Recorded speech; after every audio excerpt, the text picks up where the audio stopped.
올해 내년도 말 정도 지나면 이제 본격 메타버스의 시대에 AI 시대가 도래하겠죠. 이 디바이스를 저렴한 가격으로 좀 더 편리하게 빠르게 그리고 다양한 서비스가 이제 붙어서 그런 생태계가 조성될 수 있는 계기가 마련되고 있어서 올해 지나면 좀 달라질 거예요. 그러면 시장은 더욱더 뜨거워져서 올해 하반기부터 좀 많은 MR 디바이스가 쏟아질 거라고 봅니다.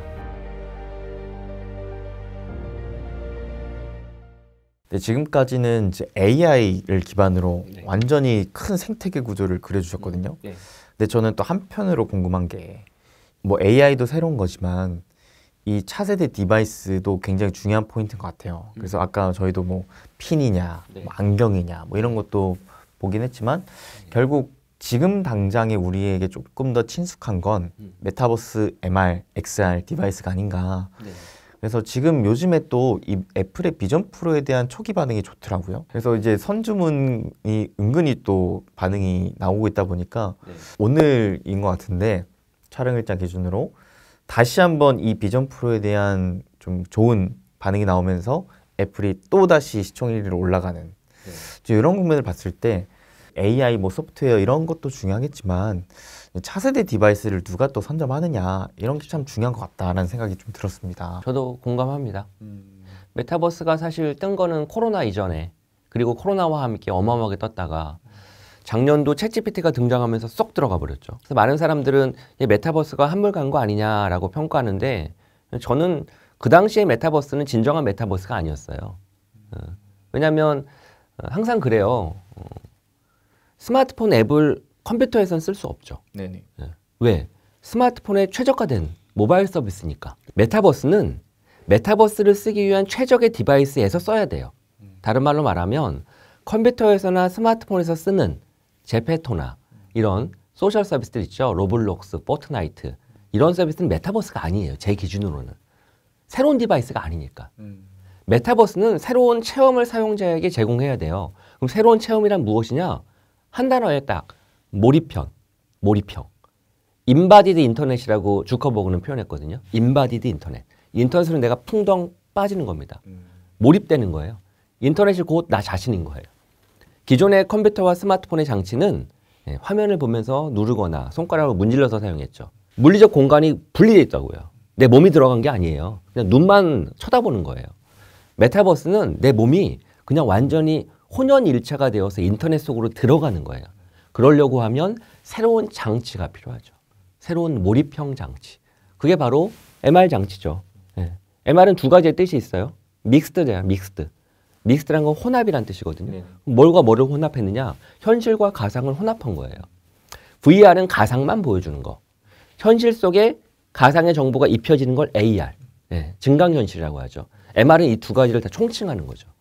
그런 면에서 보면 애플의 비전 프로는 스페셜 컴퓨팅, 즉 공간 컴퓨팅을 말하는 거고 그 공간 컴퓨팅은 바로 MR을 이야기하는 거거든요. 네. 혼합된 현실입니다. 뭐랑 뭐가 혼합됐느냐? 눈으로는 다 보이는데 안경을 껴야지만 보이는 디지털 정보가 입혀져서 보이는 거죠. 두 개가 같이 혼합된 겁니다. 그동안의 컴퓨터 화면은 앞서 잠깐 얘기했지만 컴퓨터 책상 위에 있거나 무릎 위에 있거나 손바닥 위에 있었다고요. 네. 분리돼 있었다고요. 나하고 함께. 근데 스페셜 컴퓨팅, MR, 혼합 현실은 그냥 내가 인터넷과 떨어질 수가 없어요. 왜? 늘 함께 하거든요. 뒤집어 쓰면 내가 보는 세상이 곧 인터넷과 연결된 세상이 되는 거죠.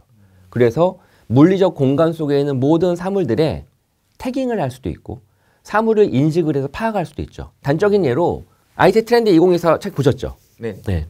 보시고서 중간중간에 이건 괜찮네 하고 이제 찾고지도 하고 밑줄도 칠 수 있죠. 네. 만약 MR 시대가 도래하면 그렇게 물리적으로 내가 밑줄 친 게 그냥 책을 딱 쳐다보면 안경에서 표시가 되는 거죠. 안경에서. 161페이지를 딱 펼쳤더니 김지원 조자가 여기에서 말한 영상이 딱 보이는 거죠. 유튜브 영상이 연결돼가지고. 그게 MR 시대예요. 맨눈으로는 안 보이는데 MR에 안경을 끼고 봤더니 디지털과 밀결합되어서 그 물리적인 싱지에 사물에 연동된 정보가 막 보여지는 거죠. 현실과 디지털이 밀결합된 시대. 그게 메타버스죠. 진정한. 그럼 메타버스를 구현하기 위해서는 많은 기술들이 필요하죠. 가장 첫 번째 기술은 내가 보는 걸 제대로 인식할 수 있어야죠. 대표님이구나가 아니라 남자구나가 아니라 안경을 꼈구나. 아, 입술이 이렇게 생겼구나. 귀가 있구나. 아, 옷이구나. 이거 마이크네. 이렇게 다 구분해서 인식해야 돼요. 아주 정교하게 세그먼트를 나눠서. 그걸 메타가 셈이라고 불리는 LLM으로 개발하고 있다니까요. 또한 두 번째, 그렇게 뒤집어 쓴 세상에서 내가 컴퓨터에서 지금 작업하고 있는 그 파워포인트 있잖아. 엊그저께 작업했던 거. 그 보고서 좀 불러와봐. 라를 실행한다고 생각해 보세요. 얼마나 힘들어요. 막 허우적거리잖아. 화면 메뉴 여긴가? 잠깐만. 얼마나 번거로워요. 그때 AI 에이전트 불러가지고 야, 그 파일 불러. 그거 탁 불러주는 거죠. 나 좀 삼성전자 그 대리점 가고 싶어. 버추얼 공간. 탁 나를 이동시켜주는 거죠. 그래서 PDA가 필요한 거죠. 메타버스에. 그게 바로 새로운 디바이스의 시대에 새로운 PDA 서비스 슈퍼앱의 시대죠. 그럼 이 PDA를 만들기에 앞서서 일단 디바이스부터 다 보급화를 시켜놔야 될 것 같아요. 그럼요. 모든 시장이 그래요. 컴퓨터 웹의 시장이 태동될 수 있었던 건 1번. 컴퓨터. 우리 한국에서는 1997년도로 제가 기억하는데 국민 PC라고. 삼복 컴퓨터, 현주 컴퓨터가 100만 원 미만의 컴퓨터를 막 만들어내면서 컴퓨터가 확 보급됐거든요. 하드웨어가 충분히 보급돼야 돼요. 제가 대충 보니까 그 국가의 20% 정도의 인구의 20% 네. 정도 보급이 되면 되더라고요. 그러면 이제 본격적인 시장이 태동되더라고요. 스마트폰은 그래요. 아이폰이 나왔을 때 한국의 모바일 시장이 성장하지 않았어요. 갤럭시 S2가 나오면서 성장했거든요. 그 갤럭시 S2가 2013년도, 12년도에 본격적으로 막 1000만 대 시장을 열었거든요. 자, 그것처럼 디바이스가 적어도 인류 전체 인구의 20% 이상 보급이 돼야 돼요. 두 번째는 사용하기가 쉬워야 돼요.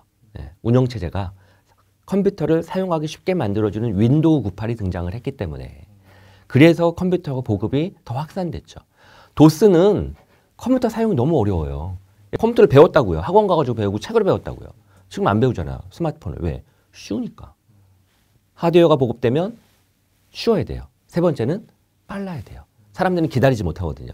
한국의 초고속 인터넷이 본격 보급된 게 둘넷의 케이블 모뎀, KT ADSL, VDSL 이런 초고속 브로드밴드가 보급되면서 확산됐거든요. 그게 대충 1990년대 말이라고요. 98년, 99년.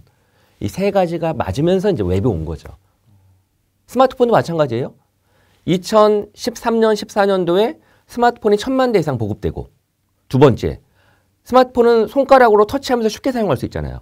iOS는 안드로이드 되게 사용법이 쉽거든요. 두 번째 쉬워지고 세 번째 3G가 아닌 4G LTE와 만나고 그러면서 모바일 앱 시대가 열렸거든요. 메타버스 디바이스도 마찬가지죠. 적어도 20% 이상 한국으로 따지면 1000만 대 이상 보급돼야 돼요. 한국의 퀘스트 2 같은 거는 100만 대도 보급이 안 됐거든요. 그게 10배 이상 보급돼야 돼요. 그러려면 가격이 좀 저렴해져야죠. 1000만까지나 가야 돼요? 그럼요. 디바이스가 보급이 충분히 되어야 그걸 기반으로 새로운 플랫폼이 만들어지는 거예요. 200만 대 이상만 대 가지고는 절대 안 됩니다. 그런 측면에서 애플의 비전 프로는 한계가 있죠. 메타의 퀘스트가 그래서 기대가 되는 거죠. 더 저렴한 디바이스가 더 많이 나줘야 해요.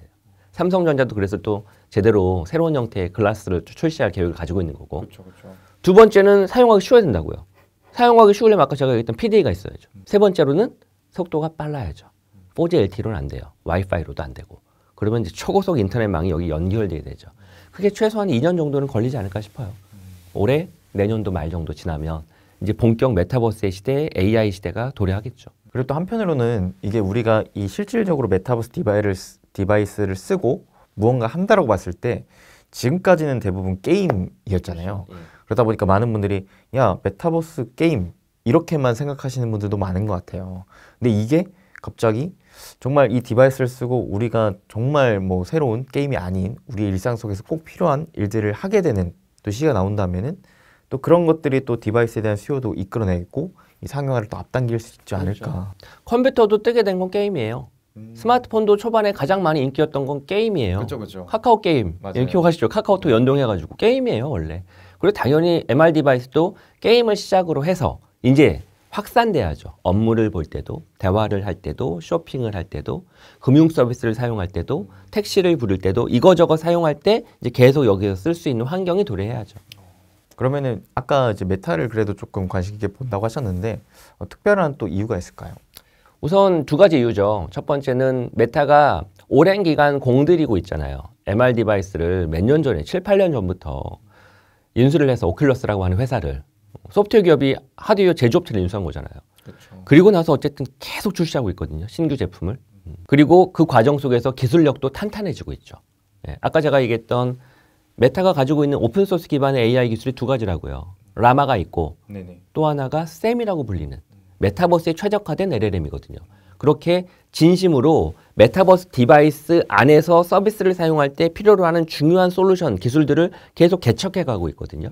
이게 1번이고 2번은 그런 메타가 페이스북과 인스타그램 이런 형태의 앱과 서비스를 가지고 있잖아요.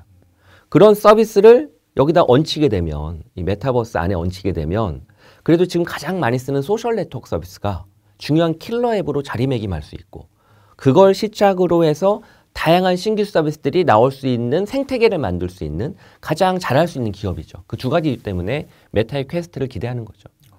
가격도 물론 또 보급형으로 한 100만 원 미만으로 판매될 수 있게끔 이제 구성하고 있는 것도 큰 장점이고요.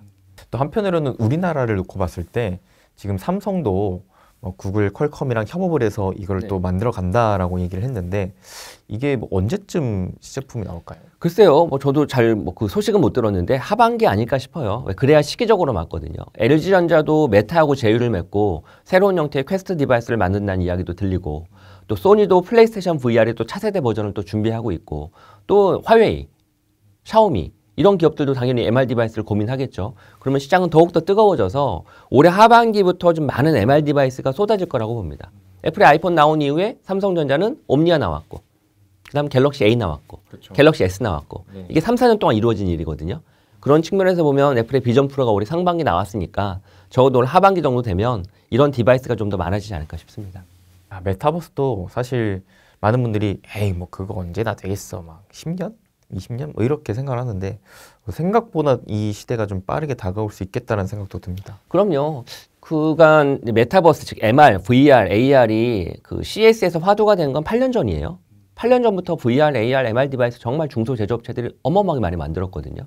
또한 B2B 공장 쪽에 공급되는 마이크로소프트의 홀로렌즈 네. 물론 이제 거기는 사업을 접었지만 그런 디바이스, 구글 글라스 다 5, 6년 전부터 다양한 제품들이 출시가 됐잖아요.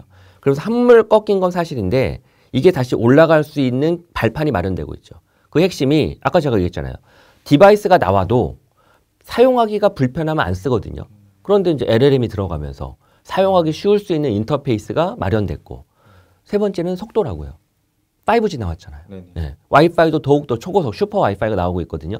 그런 것들이 준비되면 이 디바이스를 저렴한 가격으로 좀 더 편리하게 빠르게 그리고 다양한 서비스가 이제 붙어서 그런 생태계가 조성될 수 있는 계기가 마련되고 있어서 올해 지나면 좀 달라질 거예요. 실제 이번 CES에서는 MR 디바이스가 아주 많이 보이지는 않았지만 그 MR 디바이스에 들어가는 센서들 그리고 이 MR 디바이스 안에서 다양한 서비스를 제공할 수 있는 솔루션들 예를 들면 지멘스 같은 경우가 소니, 플레이스테이션 VR과 제휴를 맺어서 새로운 MR 디바이스로 공장에서 업무를 보다 편리하게 볼 수 있는 그런 인더스트리얼 메타버스를 출시했거든요. 롯데정보통신도 칼리버스라고 불리는 메타버스 플랫폼을 발표했어요. 게임용이 아니라 뭐 콘서트용, 더 시작해서 쇼핑 이런 목적으로 쓸 수 있는 차세대 메타버스거든요. 그런 것처럼 이들 기술 기업들이 새로운 다양한 형태의 메타버스 솔루션을 발표를 하면서 주목을 많이 받고 있죠. 롯데정보통신은 CS 출품 이후에 주가가 한 40% 이상 오르기도 했습니다. 결국에는 그 메타버스라는 것 자체도 AI에 따른 수혜를 어찌됐든 보는 거네요. 이 LLM이라는 생성형 그럼요. 모델을 토대로 하는 것. 모든 기술은 점으로 봐서는 안 되고 선으로 연결해서 봐야 됩니다. 그리고 투자자라면 그리고 기업인이라면 그렇게 연결된 선들을 면으로 만들어서 새로운 사업 기회가 무엇인지를 발굴할 수 있어야죠. 점으로 보지 말고 선으로 잇고 그걸 면으로 확장시켜라. NFT, 메타버스, MR, 블록체인, 그리고 LLM, AI 이걸 따로 보지 말고 그걸 연결했을 때 어떤 선이 그려지는지를 볼 필요가 있다는 거죠. 그리고 그 선들이 모이게 되면 생태계가 구성되면서 새로운 사업 혁신의 기회가 생길 수 있겠구나를 전망할 수 있어야죠. 거기서 이제 투자의 가치가 만들어지는 거죠. 앞으로는 면을 더 확장시켜야 되는 생각을 해야겠네요. 네. 이번에 그 지드래곤이 CS에 와가지고 난리가 났었거든요. 그렇죠. 지드래곤의 이제 방문 목적은 그 CS가 작년도에 스피어라고 불리는 아주 큰 구형 디스플레이를 개발을 해서 전시를 하고 있는데 그 안에 들어가면 우리 예전에 막 63빌딩에서 보는 아이맥스 영화관 그거의 100배 되는 경험을 할 수 있거든요.